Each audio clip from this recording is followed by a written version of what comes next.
Maligayan buwan ng wika sa inyong lahat.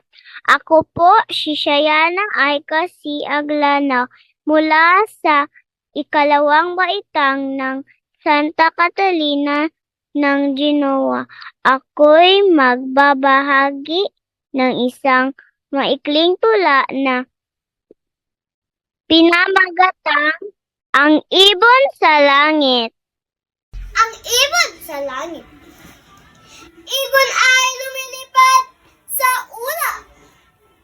Pakpak ay magaan at kay sarap. Para